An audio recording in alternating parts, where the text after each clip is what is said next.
If you say I'm from Dalton, we go to the IML and they will see your Dalton on the name tag and they say, oh God, I'm gonna just pray for y'all. I'm gonna keep praying for y'all. Because this is a black town, 80, 90% black. We've been the poster child for black ignorance, black arrogance, black dysfunction. Now we wanna be the poster child for black love, black excellence. Ed Steves, or more accurately, Trustee Ed Steves, is running for re-election, and it's clear that this election could be a turning point for Dalton. Hopefully, it will bring much-needed change. Now let's dive into the latest board meeting and see what unfolded today. As expected, Tiffany Henyard once again managed to stir up drama. The meeting began with the Pledge of Allegiance, followed by the customary citizens' address, where residents had the opportunity to voice their concerns. However, true to form, Tiffany was late.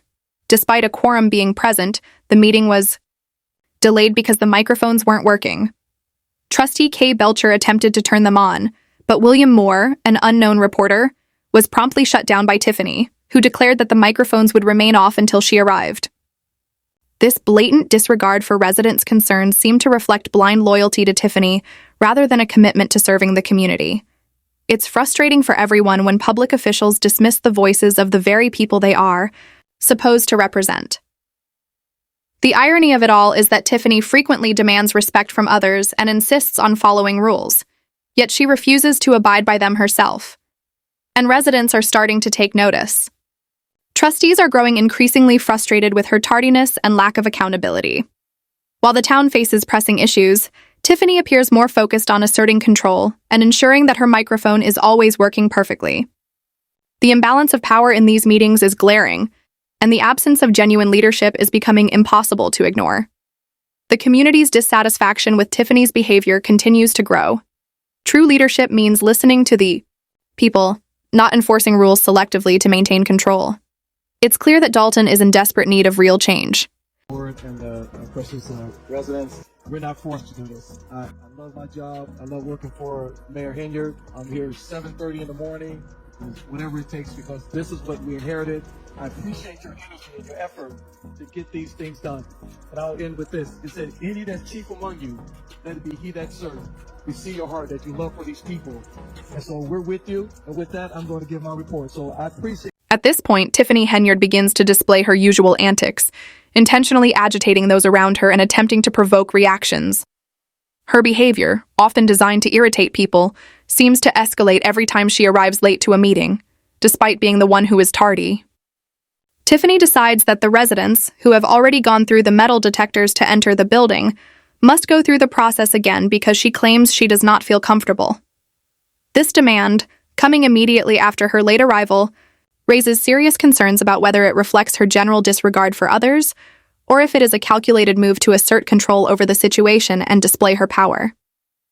Tiffany's need to exert authority in this way, by inconveniencing residents and making them repeat a process they have already completed, seems to be part of a larger pattern of behavior that demonstrates her utter disregard for the comfort and respect of the people she is supposed to serve. It is hard not to wonder whether her late arrival and the subsequent imposition of this additional inconvenience are deliberate tactics meant to provoke frustration and tension. After all, starting the meeting by alienating the very people she is supposed to represent hardly builds trust or earns support. Instead, it only highlights her inconsiderate and authoritarian approach to leadership. Rather than demonstrating leadership by arriving on time and setting a respectful tone, Tiffany creates a situation where the community is once again put at a disadvantage simply because she has decided that their time and comfort are secondary to her own. A true leader in a position like hers should prioritize the well-being and ease of the community. However, Tiffany's actions appear to do the opposite. She manipulates circumstances to fit her own needs, showing little regard for the residents' time or the effort they have already invested in attending the meeting. The decision to force residents to go through the metal detectors again is a prime example of how Tiffany uses petty, arbitrary actions to assert herself in situations where cooperation and mutual respect would be far more effective. It serves no purpose other than to fuel unnecessary conflict. Instead of fostering an environment of trust and understanding, she exacerbates tensions, further alienating the community. This type of behavior only deepens the divide between Tiffany and the residents, making it clear that her primary concern is not the well-being of the people but maintaining control and asserting power. As the meeting progresses, it becomes increasingly evident that Tiffany's leadership style is alienating, self-serving, and ultimately counterproductive. She has repeatedly shown that she is more interested in making a statement than in truly representing the people. Demanding that residents repeat a process they have already completed serves only to fuel tensions and distract from the real issues at hand. It is an unproductive move that further amplifies the community's growing frustrations. If this pattern continues, it is clear that the residents deserve far better treatment than what they are currently receiving under Tiffany's leadership. Later in the meeting, Tiffany apologized for people acting out of order, which felt incredibly tone-deaf considering her own behavior. She began setting the rules for the meeting, stating that everyone needed to remain in order, not yell, and refrain from saying anything inappropriate. While everyone is entitled to their opinion, she somehow failed to recognize that her own actions had set the tone for the chaos that followed.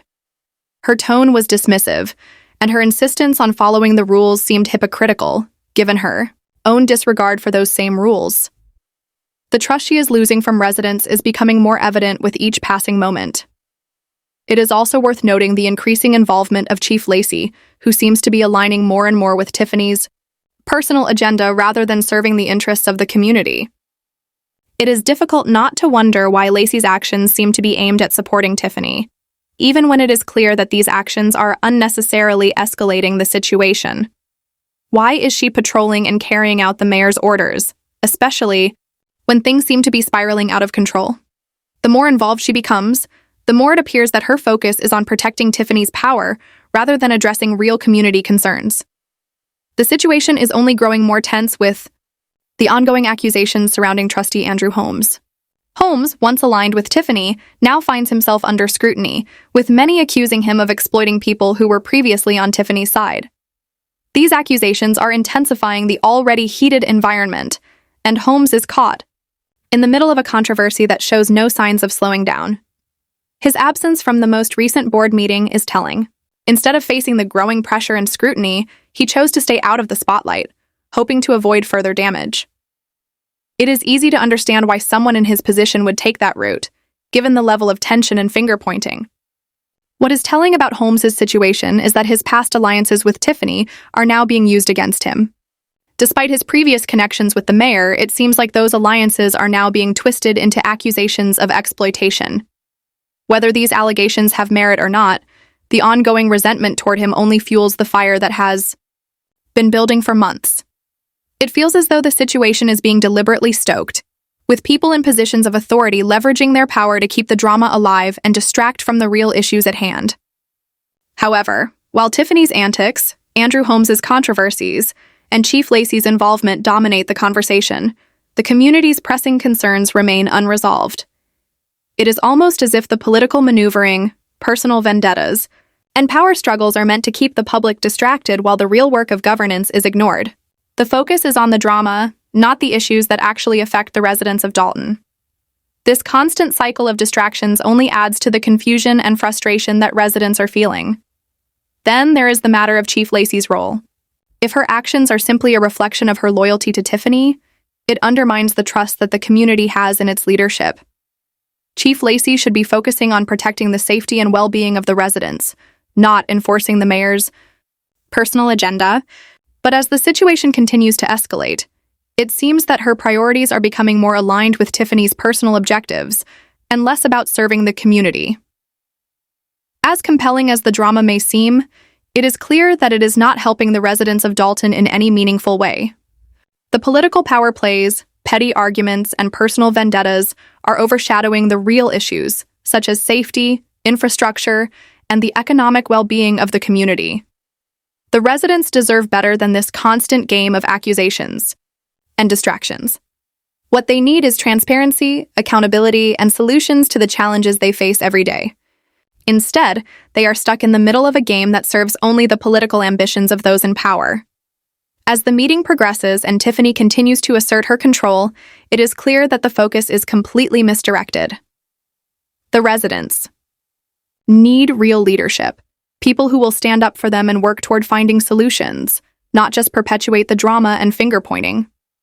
However, as Tiffany's tactics become more brazen, the divide between her and the community only deepens. Now, let's move to the next clip. A motion to approve an ordinance freezing the village's credit card policy was discussed.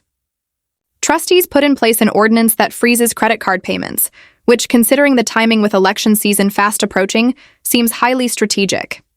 Jason House, who has announced he is running for mayor, is likely aware of how this could impact his campaign. The trustees, also up for re-election, know that tightening financial controls is something the community will notice, especially with growing skepticism surrounding Tiffany's financial management. This new ordinance to freeze credit card payments is a stark contrast to Tiffany's past actions as a trustee. Just before she was elected mayor, in the clip I am about to show, you will see Tiffany back when she was just a trustee ordering that no more payments be made without board approval. This moment was just before her election as mayor, but she was already in a position where she had control over financial matters. Let's take a look at this flashback and see what kind of leader she was before taking office. The video shows Tiffany in action, telling the board to halt any payments or purchases without board approval.